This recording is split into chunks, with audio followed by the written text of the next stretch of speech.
OK, bonjour et bienvenue au webinaire de Faction A intitulé Comment choisir la bonne architecture pour son déploiement analytique sur Microsoft Azure. J'espère que vous allez bien. Merci beaucoup d'être là et merci beaucoup de toujours assister à nos webinaires. Donc, c'est très apprécié. Mon nom est André Deblois et je serai le modérateur pour les 50 ou 60 prochaines minutes. Juste avant d'aller un peu plus loin, j'aime me présenter au tout début, en fait, nos prochains webinaires. On tient régulièrement des événements. Au mois de mars, on aura un webinaire, puis c'est quand même une primaire.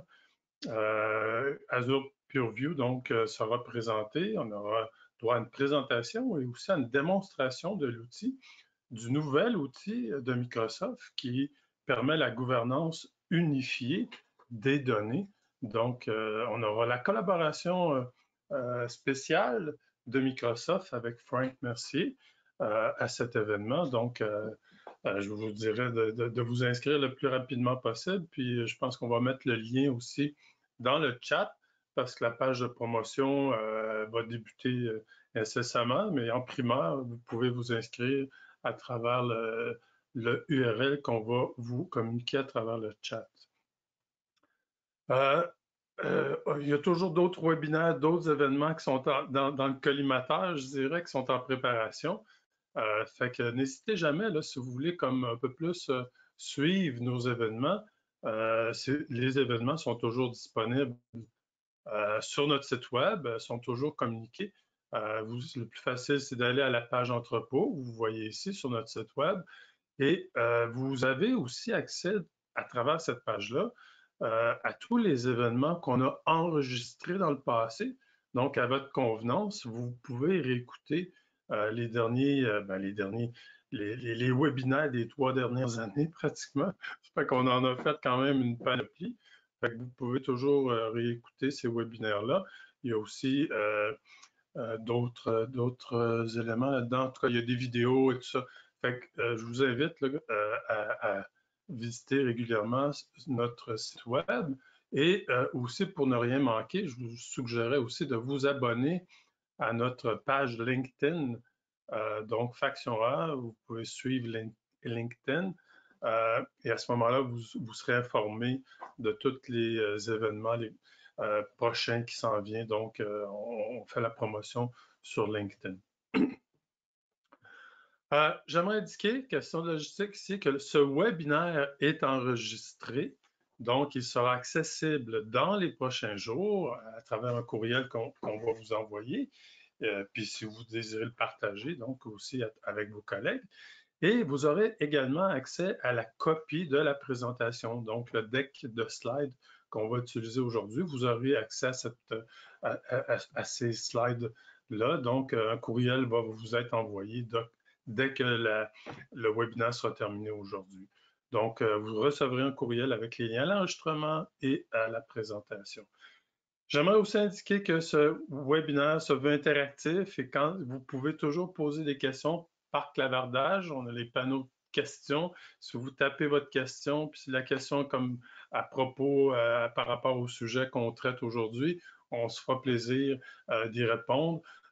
On a aussi prévu à la fin de la présentation aujourd'hui quelques minutes pour répondre aussi aux questions. Donc, si vous avez des questions, n'hésitez pas à les inscrire là, sur le panneau à cet effet là, dans votre session de GoToWebinar. Juste présenter brièvement qui est Faction A. Faction A est une escouade d'élite. On est spécialisé dans les analytiques principalement. Donc, on est en mesure de faire toutes les activités de mise en place de solutions analytiques modernes, je pourrais dire même. Donc, on est spécialisé dans la planification et la réalisation et même le service géré, donc après mise en production de nos solutions. Nous maîtrisons l'architecture Azure de Microsoft, la modélisation de données, le développement des composants, autant au niveau de l'ingestion de données et tous les composants en fait nécessaires à la mise en place de la solution. Design, production de tableaux de bord en Power BI. Donc, on est spécialisé sur les technologies d'analytique et de décisionnel de Microsoft. Et à cet effet, on est reconnu partenaire officiel de Microsoft depuis maintenant 2016 et on a maintenant la distinction Gold Data Analytics Partner de Microsoft, donc la plus haute distinction. Oh, ça a avancé tout seul. Donc, on offre des services complets aussi de développement d'applications avec la Power Platform, donc autant du Power Apps que du Power Automate, autant pour des applications dans le cadre de solutions analytiques que des applications de type opérationnel. Donc, si vous voulez en savoir plus, n'hésitez jamais à nous contacter. Bon, grâce à l'objectif et à l'invitation qu'on vous a envoyée, on est très content de vous avoir là. Donc, avec l'augmentation soutenue des données et la croissance aussi de la valorisation de ces données-là qui sont maintenant rendues disponibles, les entreprises et les gens de TI, je dirais, aussi se posent beaucoup de questions quand vient le temps de faire des choix pour moderniser leurs solutions analytiques. Donc, c'est ce qu'on va voir avec clarifier aussi avec l'objectif d'aujourd'hui. Donc, on va voir les enjeux typiques des organisations qui désirent moderniser leurs solutions analytiques, les types et le découpage des différentes architectures possibles, donc de la donnée source jusqu'à l'exploitation ou la consommation d'informations décisionnelles et même au déclenchement d'actions intelligentes, que je pourrais dire. Et on aura des exemples d'architecture basée sur les services Azure intégrés et complets de Microsoft. Alors, juste avancer ici. Donc, pour les présentateurs aujourd'hui, bonjour, je suis là, mais on fait appel à M.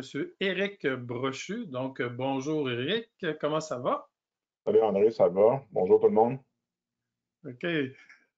Bon, Éric est dans le domaine du BI quand même depuis quelques années, je dirais plus d'une vingtaine d'années déjà, Éric.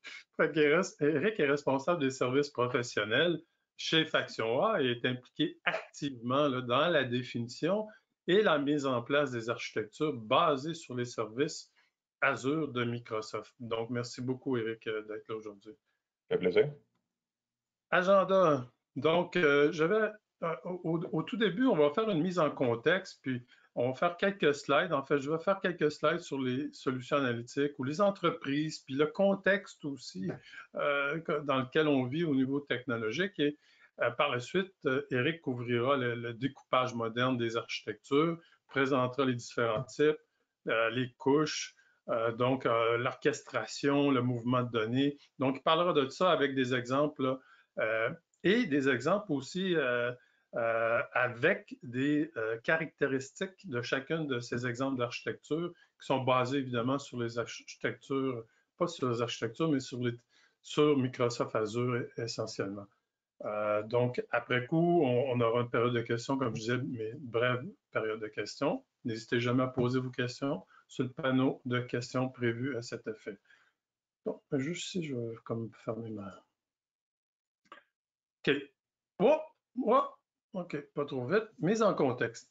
Bon, j'aimerais commencer comme tout le temps mettre en relief là, ce qu'on constate souvent auprès des organisations. En fait, les organisations de tous les domaines d'affaires, je dirais, que ce soit de la PME à la grande entreprise, les organisations se questionnent sur les choix à faire dans le cadre de l'évolution numérique et notamment au niveau de leur positionnement analytique. Moderniser ces systèmes vers des nouvelles architectures unifiées et surtout vers des alternatives d'hébergement infonuagique est devenu une réalité du quotidien. Donc, pour les organisations qui cherchent à mieux exploiter leurs données. Donc, on le voit avec... OK, je vais avancer. Donc, le monde de la technologie, on sait, évolue rapidement et est dérangé par toutes sortes d'événements. Hein. On le voit depuis le début de la pandémie, ça a été encore beaucoup plus vrai. Donc, une chose cependant qui demeure toujours à travers ces changements, je vous dirais, c'est les données. Hein? Les données sont toujours présentes. En fait, les données sont toujours même aussi cruciales, sont encore beaucoup plus disponibles proviennent de différentes provenances. Donc, c'est autant multi-cloud que multi-système, interne, externe. Donc, dans notre ère numérique, toutes les entreprises sont devenues des entreprises principalement de données. Donc, du dépanneur au plus grand détaillant Internet, l'entreprise d'aujourd'hui, l'entreprise moderne, nécessite des données pour mieux évoluer. Donc, les entreprises ont besoin pour analyser le passé et acquérir de nouvelles connaissances, mais aussi pour prédire l'avenir et planifier à l'avance. Donc, l'entreprise qui gère, gouverne et sécurise ces données va survivre carrément dans l'ère numérique. C'est une chose de prendre des données ou de gérer des données, mais c'en est une autre de prendre des décisions et exploiter la mine de données disponibles. Car avoir des données sans les exploiter, on le comprend bien, c'est carrément insuffisant. Donc, c'est là que les analyses de type diagnostic, avec les tableaux de bord, les rapports, supportent l'organisation à mieux comprendre ce qui se passe. Cependant, il est de plus en plus évident que les entreprises veulent faire des analyses encore plus poussées, plus complexes, pour obtenir des insights encore meilleurs, plus rapidement et encore plus automatisés. Donc, c'est là que la science des données arrive dans le portrait. Donc, la science de données a grandi énormément et toutes les entreprises d'aujourd'hui ont besoin d'analyse et d'insights automatisés. Donc, de plus en plus, le machine learning, l'apprentissage automatique et l'intelligence artificielle déclenchent les processus et les décisions pour rendre encore plus innovantes les entreprises. Et pour faire ça, ça demande de l'élasticité dans les capacités de traitement et le storage. Donc, on peut le constater aujourd'hui, presque toute nouvelle initiative démarre par défaut dans le nuage. Donc, les applications opérationnelles comme les ERP, les CRM sont de plus en plus nativement construits et offerts dans le nuage. Et on l'a vu aussi dans les dernières années, les plateformes de collaboration et de partage de fichiers ont été complètement transformées par la flexibilité et l'élasticité du nuage. Et on voit même des organisations qui ont des exigences un peu plus strictes au niveau de la conformité et de la gouvernance de leurs données. Ils implantent de plus en plus la gestion de données en mode hybride et le plus souvent possible dans le nuage lorsque c'est possible. Donc, d'un point de vue économique aussi, au niveau économique, les solutions analytiques basées sur le nuage éliminent le besoin d'investissement important en CAPEX. On le sait, les dépenses en capital sont beaucoup moins importantes. Donc, le déploiement de solutions dans le nuage est plus rapide, plus facile, plus flexible qu'une solution locale, et ce, sans les coûts élevés de matériel et d'infrastructure. L'agilité dans le traitement de multiples sources de données et de moult formats est beaucoup plus réalisable. Et les charges de travail analytiques sont optimisées et sont disponibles à l'utilisateur grâce à l'élasticité des capacités de traitement à la demande qui est offerte par le nuage.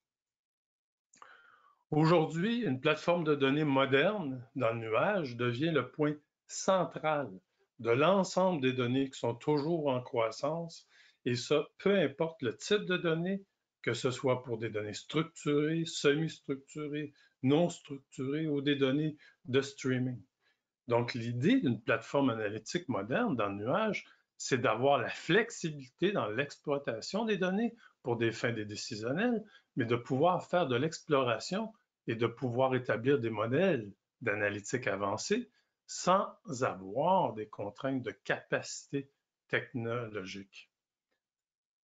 Donc, pour ceux et celles qui sont friands de chiffres, on peut voir la croissance importante du volume de données entre 2020 et 2025. Donc, on parle d'une croissance de 44 zettabytes, OK, j'ai bien dit zeta-octets, donc pour passer à 175 zettabytes.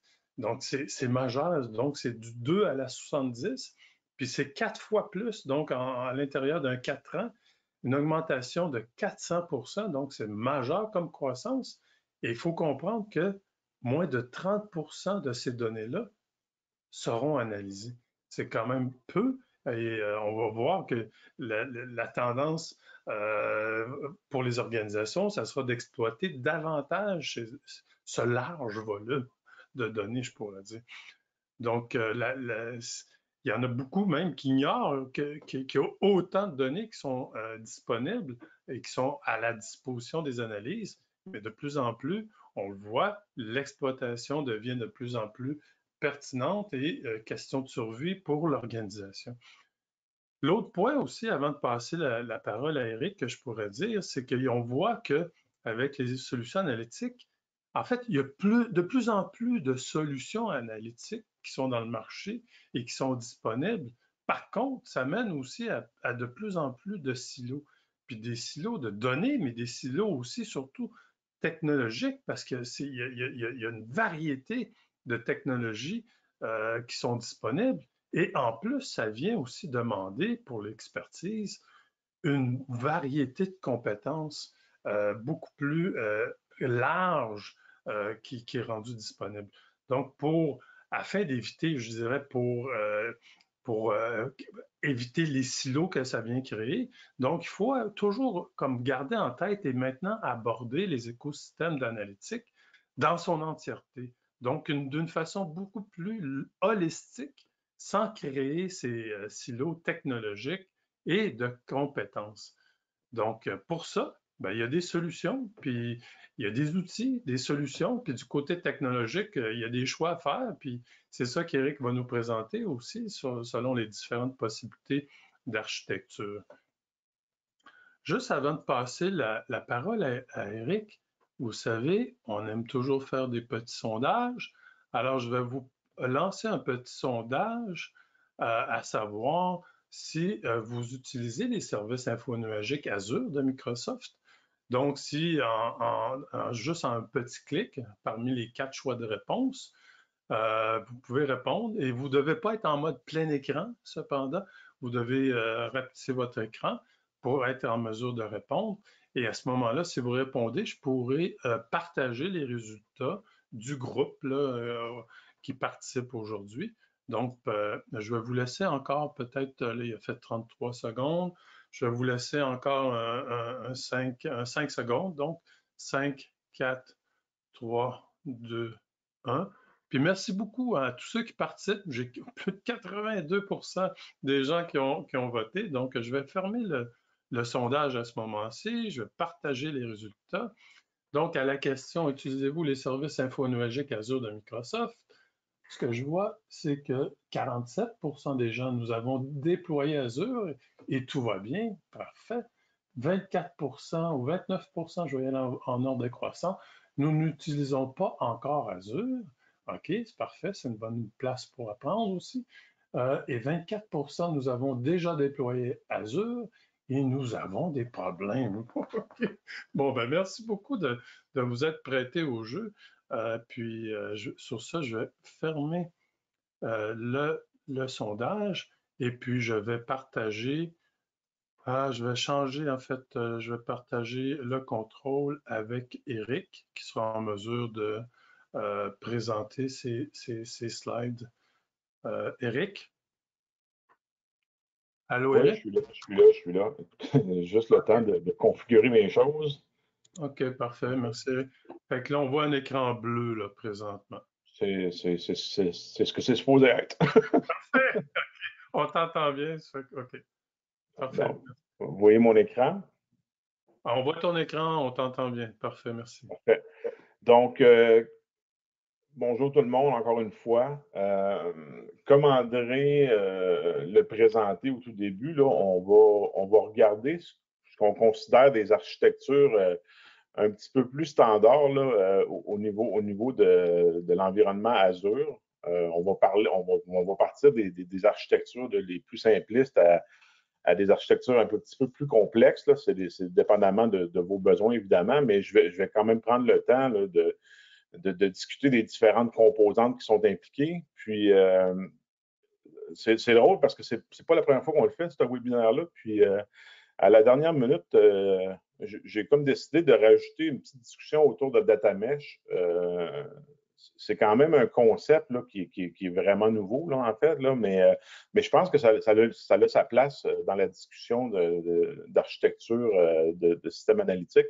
Donc, je vais quand même effleurer le sujet à la toute fin, juste pour vous laisser savoir là, qu'est-ce qui s'en vient, puis qu'est-ce qui pourrait être un petit peu, excusez les termes anglais, là, mais disruptive dans l'approche d'architecture au niveau analytique. Donc, on va avoir quelques slides à ce sujet-là pour vous expliquer le concept et pourquoi.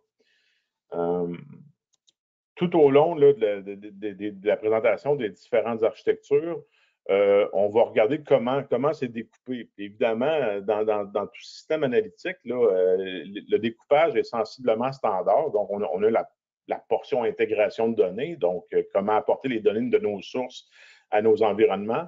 Il y a la portion stockage qui est excessivement importante. Il y a la couche sémantique qui permet à nos utilisateurs d'accéder à des modèles de données. Et évidemment, ben, il y a la couche de présentation. Dans notre pour Faction A, c'est un no-brainer au niveau présentation. C'est sûr que vous allez voir que Power BI est impliqué partout. Je pense que Gartner l'a encore cité cette semaine là, au niveau du Magic Quadrant, là, comme le produit là, qui est en haut de la chaîne là, pour la partie présentation. Donc, c'est un petit peu là, le genre de découpage que je vais faire sur les différentes architectures. Puis, c'est ça, on va y aller là, de façon évolutive, là, de la plus simpliste à la plus complexe. Puis, on va adresser un petit peu Data Mesh à la toute fin. La plus simpliste, bon, mais nous, ce qu'on considère la plus simpliste, évidemment, c'est une architecture de type preuve de concept. Pour nous, ce type d'architecture-là, ça s'applique évidemment à la preuve de concept, aussi quelquefois à ce qu'on pourrait appeler, mettons, du BI départemental, donc du BI d'équipe.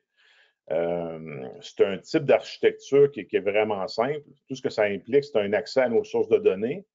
La modélisation et la transformation se fait à l'aide des outils et des composantes qui sont disponibles dans Power BI. Donc, on parle de Power Query. Le modèle serait à ce moment-là dans Power BI lui-même. Puis, évidemment, la couche de présentation serait Power BI. Donc, c'est une architecture minimaliste, je dirais. Évidemment, c'est quelque chose qu'on peut mettre en œuvre excessivement rapidement. À partir du moment où on a accès à notre source de données, c'est quand même sensiblement facile de créer un modèle pour l'analyse. L'autre côté, là, je l'ai mis dans les avantages, mais ça peut être un inconvénient aussi, là, mais comme avantage, ce qu'on peut voir aussi, c'est que le consommateur de données est en charge un petit peu du modèle. Donc, il y aurait la capacité à ce moment-là de rajouter ses propres mesures, d'ajouter des sources externes, donc un chiffrier Excel à titre d'exemple. Donc, ça donne beaucoup de marge de manœuvre là, pour nos consommateurs. Les inconvénients, bon, mais il y a une portion volumétrie, évidemment. Là, il y a quand même des limites là, au niveau de la volumétrie qu'on peut mettre dans un modèle.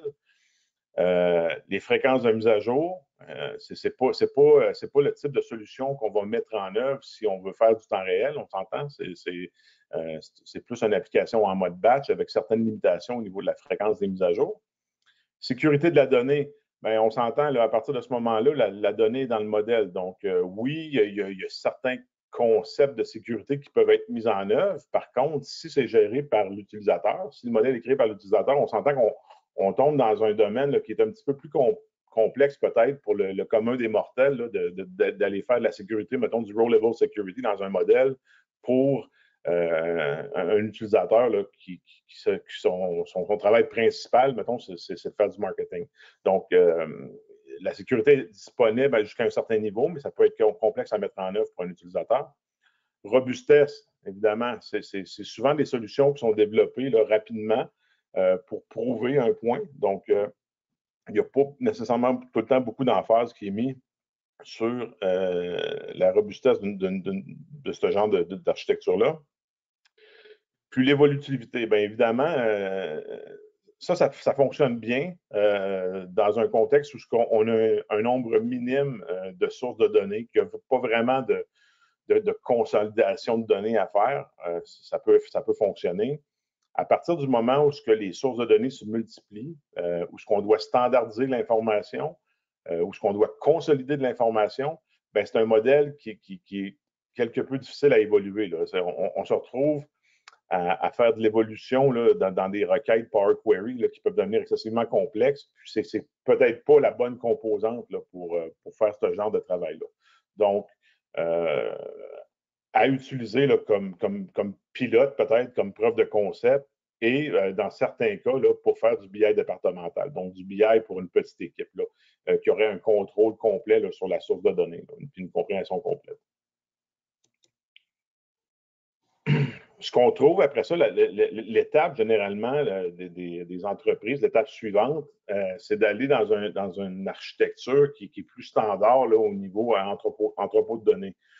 Donc, l'objectif ici, c'est la même chose, sauf qu'on va prendre le temps d'envoyer les données dans un environnement Azure, dans le cas ici, de faire la consolidation, la standardisation dans notre environnement Azure et de rendre cette donnée-là disponible, donc de la modéliser, soit sur un serveur SQL, là, donc on pourrait avoir un dépôt de données, un data mart, ou on pourrait avoir un entrepôt de données. C'est au choix, ça dépend du contexte. On pourrait même mettre en œuvre une couche sémantique directement dans Azure en utilisant Azure Analysis Services, si on a des besoins au niveau de la volumétrie. Puis, on expose ces données-là aux utilisateurs via Power BI, encore une fois. Puis là, vous pouvez voir, là, il y a des modèles à deux endroits. Ça, c'est un choix qui doit être fait. C'est sûr que la volumétrie rentre en ligne de compte. Si on a des limitations au niveau de la volumétrie, c'est sûr qu'Analysis Services vient nous rendre service à ce niveau-là. Puis aussi, là, quand on a des besoins complexes, au niveau de. C'est de moins en moins vrai en passant. Hein, la ligne entre Azure Analysis Services puis le modèle Power BI est rendu très, très, très mince. Je dirais même qu'on a un feeling que Microsoft positionne allègrement là, Power BI pour la couche sémantique. Donc, ça ne veut pas dire qu'on va voir Azure Analysis Services disparaître, mais ce que je veux dire, c'est que l'ensemble des fonctionnalités, aujourd'hui, la ligne est très, très, très mince entre les deux. Là. Donc, quand on commence à parler au niveau de la couche sémantique, il y a toujours un bon questionnement à avoir vers quoi on s'en va là, à ce niveau-là. C'est d'autant plus vrai si l'environnement a accès à Power BI Premium, où ce que là, on a quand même là, les limitations au niveau de la volumétrie de Power BI là, sont pratiquement inexistantes. Là.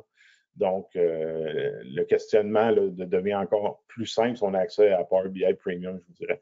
Ce qu'on voit au niveau des features, soit dit en passant, là, généralement, les fonctionnalités dans la couche sémantique là, sortent beaucoup plus rapidement du côté de Power BI que du côté Analysis Services présentement. On ne sait pas s'il va y avoir un rattrapage, là, mais on sent que c'est en mode accéléré là, du côté de Power BI.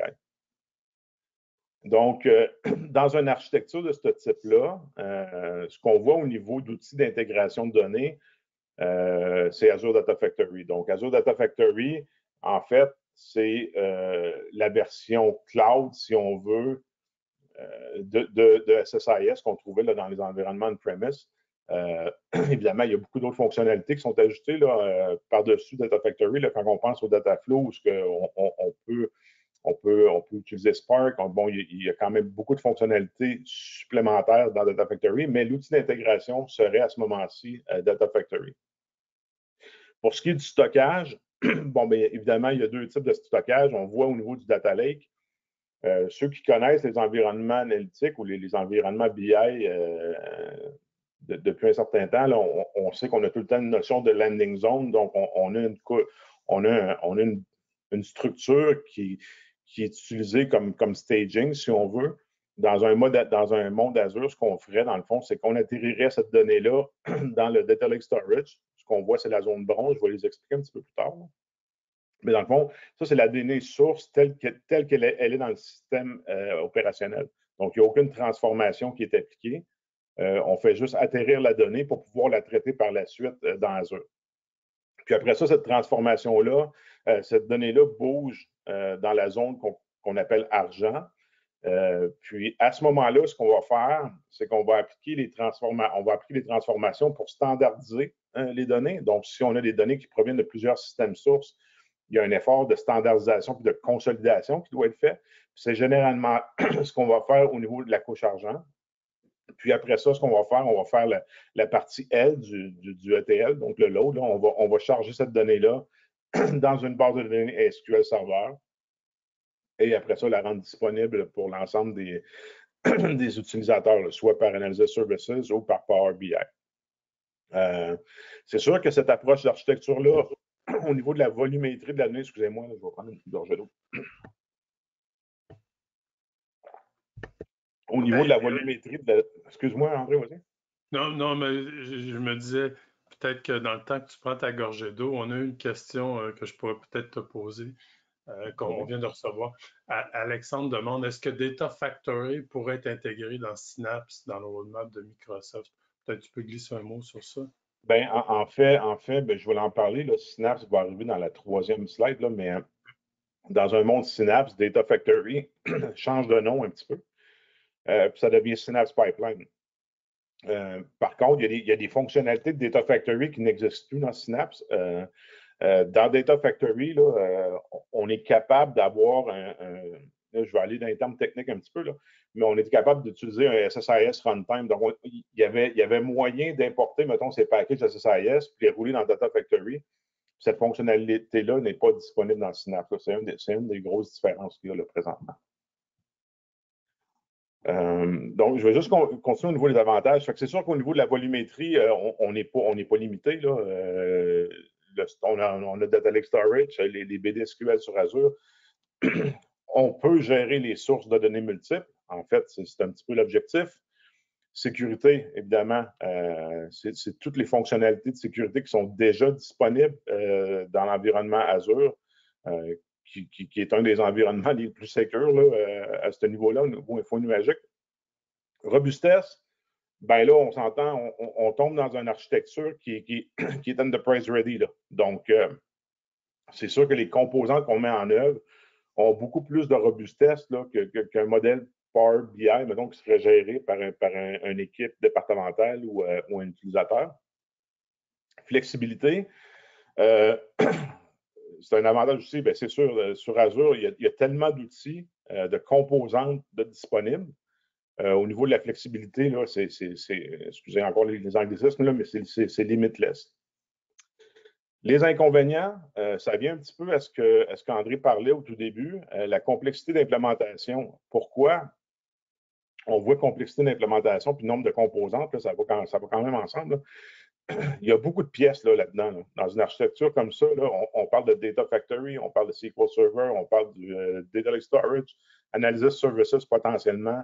Évidemment, là, il y a toutes les Azure Automation, puis les Key Vault. Puis la complexité qu'on vit dans une architecture comme ça, c'est que ces composantes-là ne sont pas intégrées ensemble.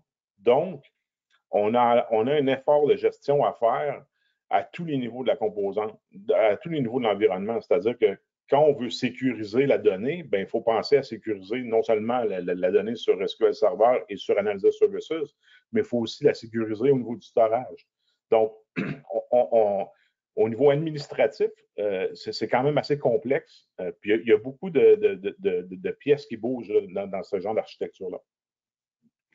Vélocité des données, ben c'est juste un petit peu pour justifier la slide qui s'en vient, mais c'est sûr que là, on est dans un mode qui est encore batch, donc on ne parle pas de besoins en temps réel, quoi qu'on pourrait faire du micro-batch avec quelque chose comme ça, mais ce n'est pas une architecture qui se porterait, mettons, à du temps réel. Évolutivité, pourquoi je l'ai mis dans les inconvénients? J'avais mon idée dans la tête tantôt, puis là, ça m'échappe. Je vais probablement y revenir d'ici à la fin de la présentation. Est-ce qu'il y a des questions sur celle-ci ou... Non, il n'y a pas d'autres questions. D'accord. Puis, la dernière architecture type qu'on voulait présenter... Ah oui, c'est ça. Il y a quand même quelque chose d'important dans le titre, là, juste à voir. Là, cette architecture-là se porte plus à ce qu'on appelle là, data warehousing, là, même malgré le fait qu'on atterrit la donnée avant de la transformer, là, on s'entend que c'est plus une approche qui est ETL, si on veut. Puis ce que je voulais présenter au niveau de la suivante, c'est plus une architecture qui va tomber en mode ELT. Donc, dans le fond, on a l'objectif de charger un data lake. C'est plus une approche data lake plus data warehouse ou data mart là, qui est mise en œuvre dans celle-ci. Donc, les sources, on n'a pas de question.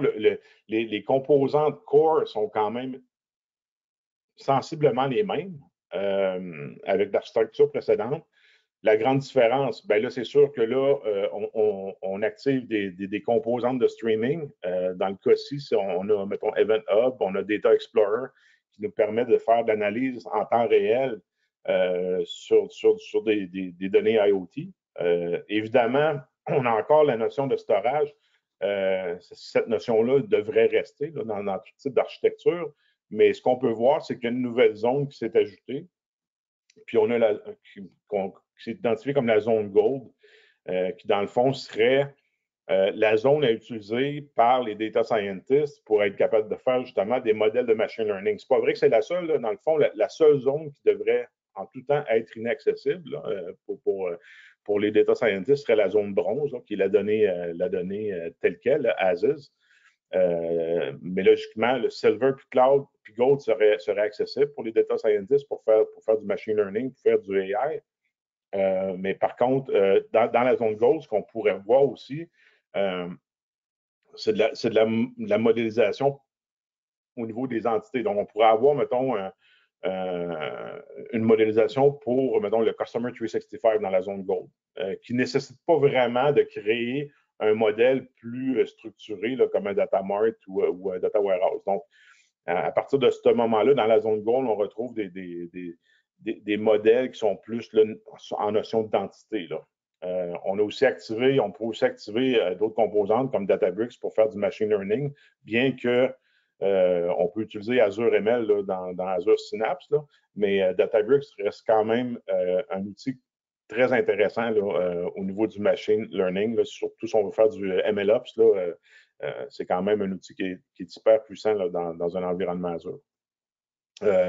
La couche au-dessus, ce qu'on voit, ben, c'est Azure Synapse. Puis j'en ai parlé un petit peu tout tantôt.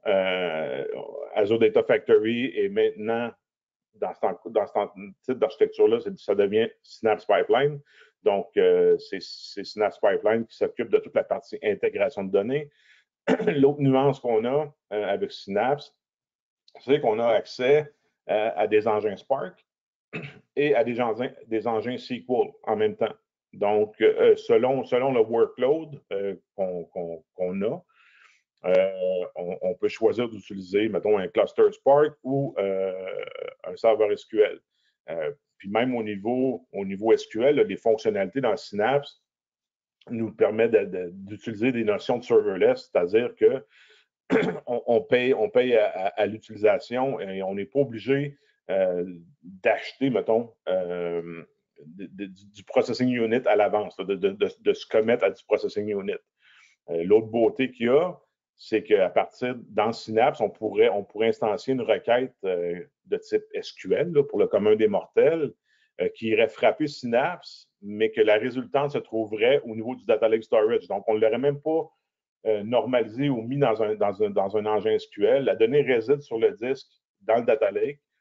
Puis, c'est Synapse qui s'occupe de lancer cette requête-là puis de la convertir pour être capable d'aller chercher la donnée dans les fichiers texte, si on veut. Donc, c'est une des forces de Synapse. Puis, l'autre force de Synapse, ben, c'est Synapse Studio. Je disais dans l'architecture précédente, c'est difficile, c'est assez complexe à gérer parce qu'on a plusieurs composantes à gérer puis à administrer. Bien, dans Synapse, c'est un petit peu l'inverse. C'est un petit peu ce que Microsoft voulait faire et qu'ils ont réussi à faire, c'est qu'ils ont consolidé l'ensemble des composantes nécessaires à la mise en œuvre d'un environnement analytique à un seul endroit. Donc, tu as un point d'accès qui est Synapse Studio, qui peut être utilisé par ton équipe de développement, qui peut être utilisé par tes analystes, à la rigueur des analystes d'affaires, parce qu'il y a une intégration Power BI aussi, là. par tes data scientists. Puis, à l'intérieur de ce studio-là, tu peux gérer l'ensemble de ton environnement analytique, que ce soit les droits, que ce soit les vignettes, que ce soit les sources de données disponibles. Tout peut se faire directement à travers Azure Synapse. Donc, c'est très convivial à ce niveau-là. Dans une architecture comme ça. Oui. Excuse-moi. C'est Jean-François qui demande si on a comme plusieurs environnements, comment il faut organiser les resource groups?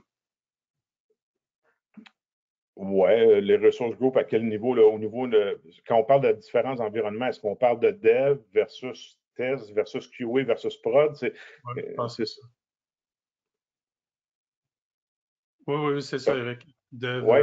Ouais. Ben, généralement, parce que ce qui est vraiment important là, dans des projets analytiques, c'est qu'il y ait j'ai juste des termes anglais, je m'en excuse, hein, mais qu'il y ait un end-off qui soit clean entre nos différents environnements. Donc, c'est sûr qu'en dev, notre équipe de développement a les droits pour faire différentes opérations sur les services. Mais logiquement, on devrait tout le temps avoir, puis nous, ce qu'on recommande, c'est d'avoir des souscriptions différentes, parce qu'au niveau de la sécurité, c'est encore plus limitatif. Là.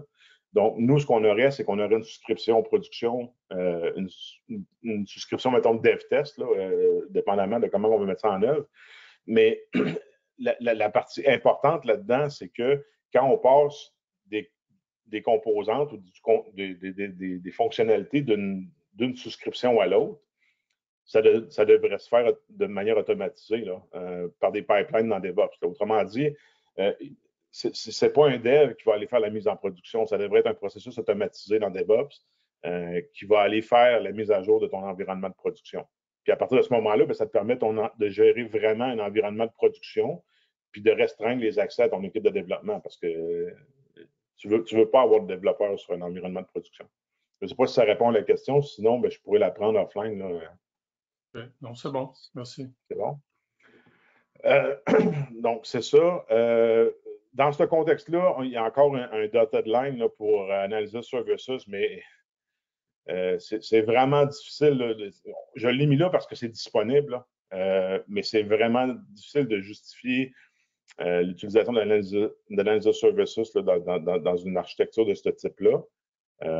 Puis encore une fois, ben, au niveau des modèles, si on peut avoir accès à Power BI Premium, ben là, écoutez, là, on a le meilleur des mondes là, parce que il y a beaucoup d'optimisation qui a été fait au niveau de Power BI là, pour accéder à Synapse. Au niveau du Query Accelerator, là, il y a des choses qui ont été faites dans Power BI justement pour permettre l'utilisation de Power BI avec Synapse en mode direct query là, qui permet là, des performances vraiment, vraiment intéressantes. Hein. Donc, dans ce contexte-là, c'est sûr qu'Analysis Services devient une pièce qui n'est peut-être pas justifiée, là, à moins d'avoir des besoins très, très, très, très spécifiques. Les avantages, on les voit. Puis ce que j'ai mis, là, dans le fond, là, ça ressemble un petit peu à la slide précédente, mais j'ai mis le nombre de composantes dans celle-ci comme un avantage parce que, à la base, ce qu'on a à gérer, puis là, même si j'ai ces deux boîtes différentes, là, le Data Lake Storage puis Synapse, là, je l'ai fait comme ça dans le dessin parce que c'est quand même deux parties importantes, mais c'est que tout se gère à partir d'Azure Synapse. Donc, au niveau de la complexité, du nombre de composantes à mettre en œuvre, il y en a tout autant, mais on ne les voit pas parce que tout se gère à la même place. Donc, il y a plus de facilité à ce niveau-là. Je dirais que Faction A, présentement, dans tous nos projets qu'on initie, là, même si nos projets ou nos clients ne veulent pas aller vers Synapse SQL, qui est en fait SQL Data Warehouse, là, la nouvelle mouture, là, on va quand même mettre en œuvre le Workspace Synapse parce que de permettre l'accès à Synapse Studio, c'est un avantage dans tout type de projet là, présentement. Donc, nous, notre approche, c'est de se positionner à ce niveau-là automatiquement là, maintenant. Je pense que ça fait le tour. Puis les inconvénients, j'ai mis complexité d'implémentation. Ben c'est sûr que là, quand on commence à parler là, de streaming, de machine learning, il y a une complexité qui s'ajoute. Là, je veux dire, c'est pas naturel pour toutes les entreprises là, de parler avec du IoT, là, puis mettons, de mettre en œuvre des signes, puis de mettre en œuvre Kafka. Donc, c'est sûr qu'au niveau composants, il y a des composants qui sont plus complexes. Puis, c'est ça un petit peu que je spécifie. Là. Il y a beaucoup de nouvelles technologies. Là. Même avec Synapse, on ouvre la porte là, à utiliser des langages, on va utiliser ce terme-là, mais des langages qui ne sont pas standards encore, à part pour les scientifiques de données, les data scientists, là, qui sont habitués de travailler avec Spark, puis avec R, puis avec Python, mais dans une équipe d'intégration de données, les data engineers, ce n'est pas encore quelque chose qui est hyper courant, quelqu'un qui se débrouille tant avec Spark qu'avec Python. Là. Donc, il y a quand même une petite complexité au niveau des technologies. Là. Mais la marche se fait très bien, surtout dans Synapse, où quand on développe des choses, on a le choix de le développer dans le langage qu'on veut. À partir de Synapse, là, si on veut développer un module d'intégration de données, mais on peut décider de le faire en Spark si on est à l'aise avec Spark. Si on est à l'aise avec SQL, on peut utiliser du SQLite, du PySQL, puis du PySpark, puis du Python. Donc, c'est quand même des fonctionnalités qui sont quand même très accessibles, là, malgré que c'est plus compliqué un petit peu. Si je n'ai pas d'autres questions, je vais continuer parce que je vois que le temps passe. Oui, c'est ça. Ouais. Le nerf de la guerre, dans le fond, là, dans tout ça, puis ce qu'on voit, c'est que, bon, avant, on mettait beaucoup d'emphase sur l'entrepôt de données, puis oui, c'est vrai que c'est hyper important, mais là, la tendance tend à dire que ce qui est vraiment important, c'est toute la partie storage, donc toute la partie data lake storage. Puis là, j'explique ici un petit peu la différence entre les différentes zones. Qu'est-ce qu'on retrouve dans la zone bronze, dans la zone argent, puis dans la zone or. Donc, je vous laisserai le soin de le lire dans le PowerPoint, là, mais dans le fond, bronze, c'est la zone as-is de vos systèmes sources. Silver, bon, on a fait un certain nettoyage, une certaine consolidation, une certaine standardisation. Puis la zone or, qui est vraiment le data lake en soi, si on veut, là, ben, c'est modélisé en entité. Donc, c'est les grandes lignes à sortir de cette slide-là. Modélisation, ça, je vais passer excessivement rapidement là, parce que, en fait, ça se questionne un petit peu moins, là, mais évidemment, bon, il y a différentes formes de modélisation qu'on peut mettre en œuvre. Là. Tout le monde les connaît, j'ose espérer. Là, bon, troisième forme normale, modèle en étoile ou data vault. Puis ça, c'est dépendamment des besoins. Certains types de modélisation s'appliquent plus à certains environnements. Puis là, c'est une décision d'entreprise à ce niveau-là. Bon, data mesh. J'ai juste rajouté quelques slides pour en parler rapidement. Écoutez, ce ne sera pas des slides là, avec ben de l'animation. Je voulais juste m'assurer d'être capable d'expliquer pourquoi data mesh est un concept qui s'en vient et qui risque de devenir très intéressant pour plusieurs entreprises. Là. Donc, si on regarde pourquoi data mesh, pourquoi le monde a commencé à se questionner là, sur les problématiques qu'on vit dans nos environnements analytiques. Là. Ce qu'il faut comprendre, l'analytique 1.0, c'était l'entrepôt de données, donc le premier environnement que je vous ai présenté, pas le Power BI, là, mais le premier environnement Azure. Puis, dans un environnement qui est plus approche d'entrepôt de données, ce qu'on se rend compte, c'est que les ingénieurs de données sont impliqués là, excessivement intensément au niveau de l'intégration de la donnée. Puis la problématique que ça amène, c'est que ça met un genre de bottleneck là, sur l'équipe d'intégration de données. Puis cette équipe-là, dans une approche comme ça, elle est obligée de connaître l'ensemble des systèmes sources puis des données qui en découlent. Donc, c'est excessivement complexe de comprendre l'ensemble des données d'une entreprise pour être capable de les intégrer, puis de les consolider, puis de les standardiser de la bonne manière. Oups, là, je sais pas, j'ai touché quelque chose. Donc, puis là, je voulais juste mettre un petit peu l'effort qui était requis, puis le bottleneck qui était créé. Là. Donc, puis l'autre problématique, c'est que à la rigueur, les TI deviennent, l'équipe BI devient le owner de ces données-là, ce qui est un petit peu une aberration parce que Ce n'est pas nécessairement nos données. Nous, on veut juste les exposer. Là. Donc, c'est un des problèmes qu'on rencontre dans les approches actuelles. C'est la réalité. Ça ne s'applique pas. Là. On n'a pas cette problématique-là si on a juste à gérer 3 sources. Là. Mais quand on commence à gérer des dizaines de sources, ça peut devenir excessivement complexe. Puis l'étape d'après, ça a été l'approche un petit peu plus data lake. Là. Dans le fond, c'est qu'au lieu de faire du ETL, là, on fait du ELT. Puis on prend les données à Z, on les amène dans le data lake. Ça, c'est très simple. Je veux dire, il n'y a pas de complexité à ce niveau-là. La complexité est à la suite de ça. Quand on doit créer des datasets pour les rendre disponibles à nos consommateurs de données, là, on se retrouve dans une autre situation. Non seulement on a quand même de la transformation à faire, donc il y a une complexité à ce niveau-là encore, mais pire que ça, c'est que là, on commence à se questionner, là, mais c'est quoi la valeur de cette donnée-là? Là? On génère nous autres-mêmes des silos de données. La notion de single source of truth, ça dépend du besoin de l'utilisateur qui veut avoir accès au dataset. Donc, cette approche-là, elle, oui, elle libère un petit peu la partie data engineering.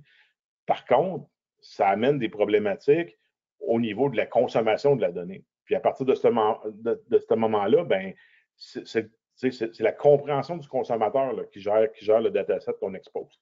Donc, on voit certains inconvénients à ce niveau-là aussi. Donc, ce qui s'amène, puis ce qui va faire, moi, d'après moi, ça va faire beaucoup de bruit, là, sous peu, là, c'est le concept de data mesh.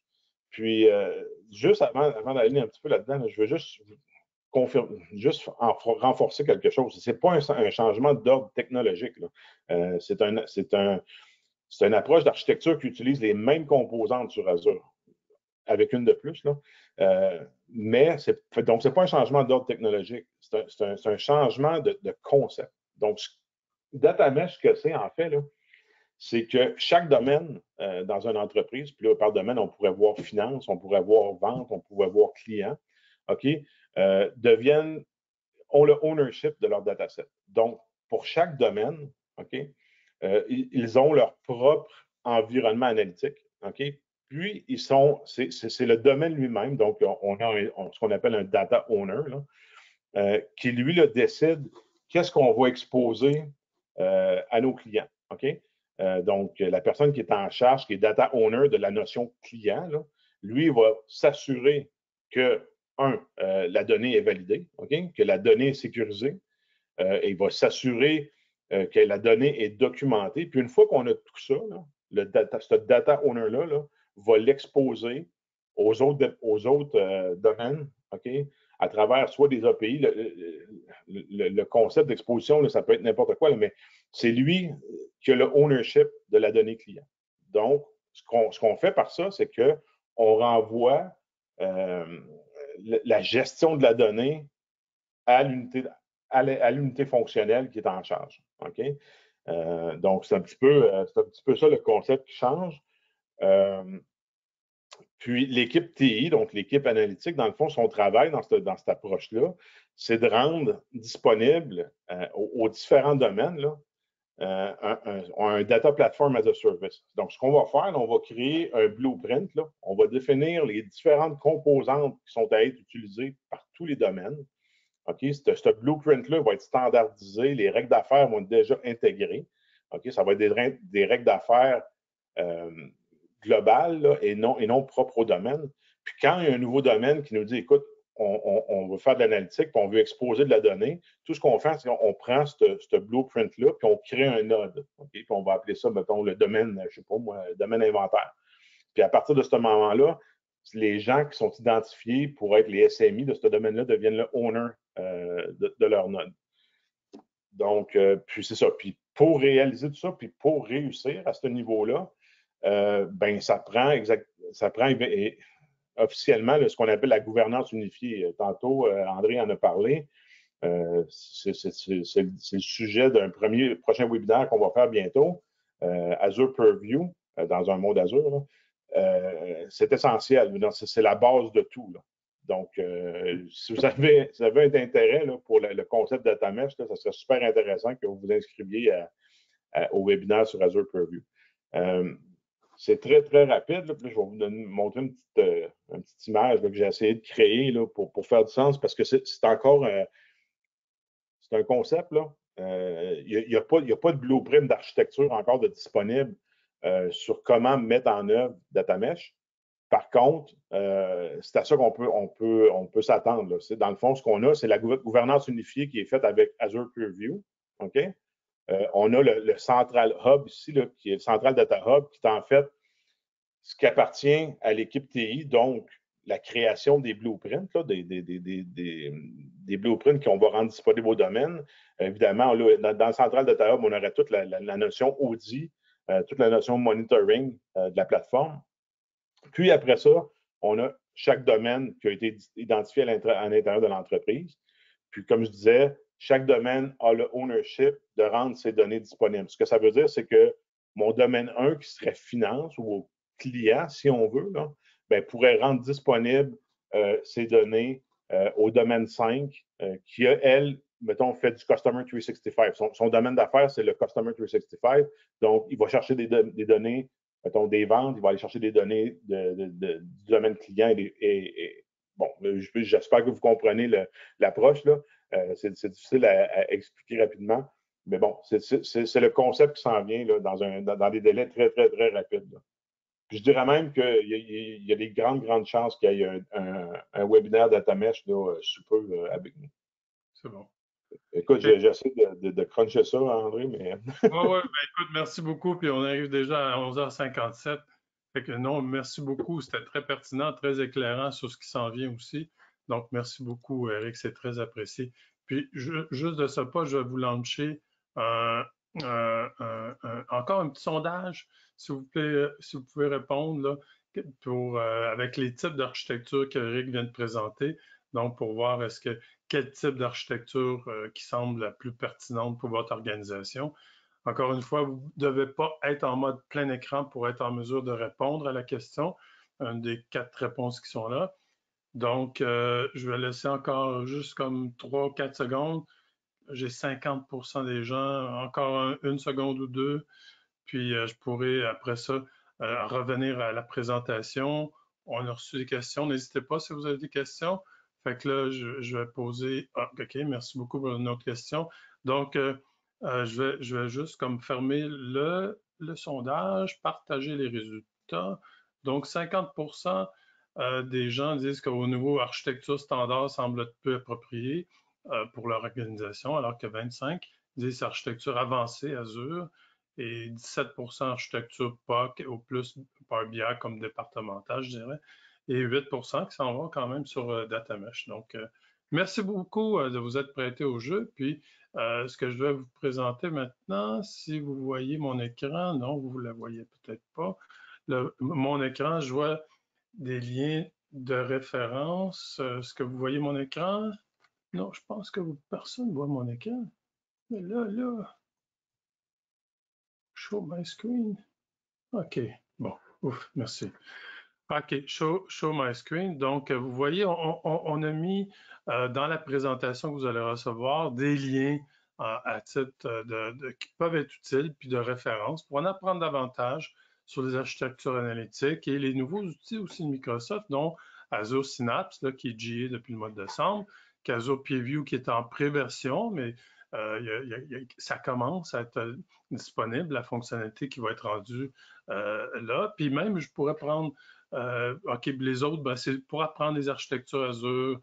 Donc, il y a des différents. Fait que je veux juste avancer là-dessus.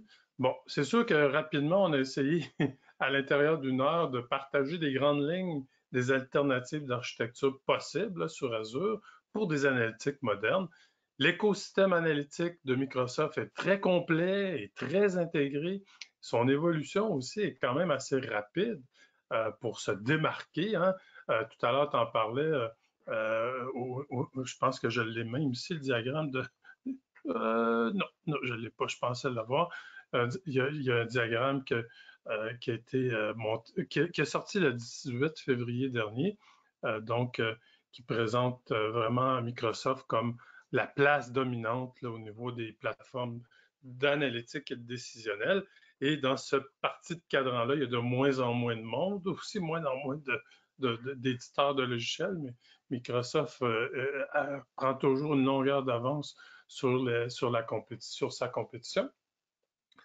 Évidemment, les fondements de l'architecture doivent tenir compte du contexte technologique là, de chaque organisation, puis les technologies aussi qui sont en place, les impératifs d'affaires de l'organisation et la valeur relative là, anticipée par la solution analytique.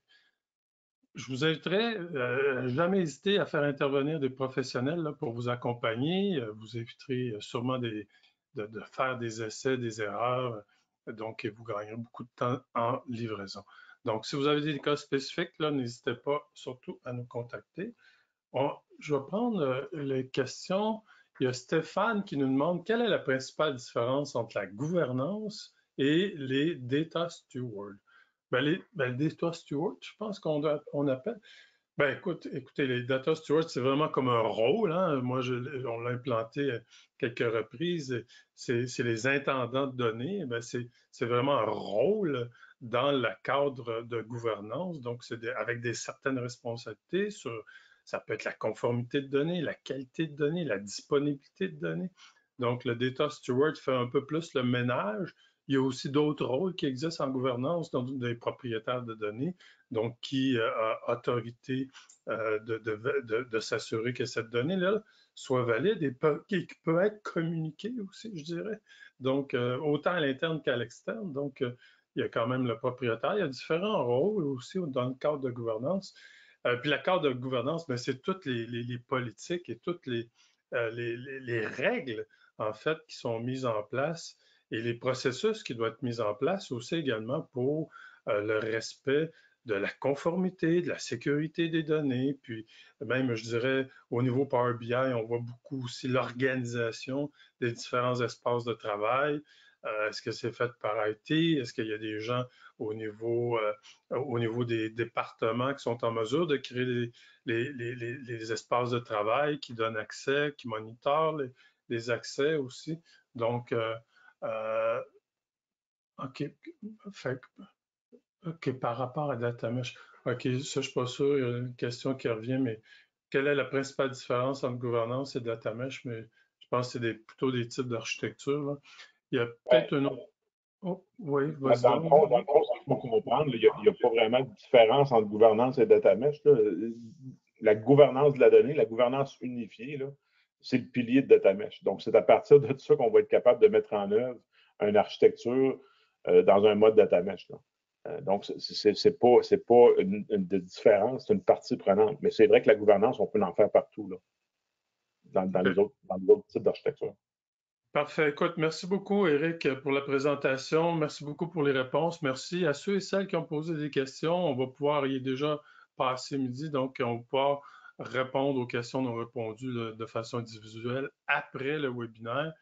Et peut-être même juste avant de se quitter, j'aimerais juste vous envoyer un petit dernier sondage. Donc, je vous invite à compléter notre co-sondage express pour nous indiquer votre niveau de satisfaction de ce webinaire aujourd'hui. Donc, vous allez recevoir un courriel avec les liens donnant accès à la copie de la présentation. L'enregistrement du webinaire sera accessible dans les prochains jours. Donc, si vous désirez le réécouter ou le partager avec vos collègues. Si vous avez des questions supplémentaires, je vous invite à nous contacter en utilisant les coordonnées prévues à cet effet. Donc, ceci conclut notre webinaire aujourd'hui. Donc, merci beaucoup de votre participation et surtout, faites attention à votre santé et à celle de vos proches. Merci encore. Bonne journée à tous et toutes et à bientôt. Bye bye.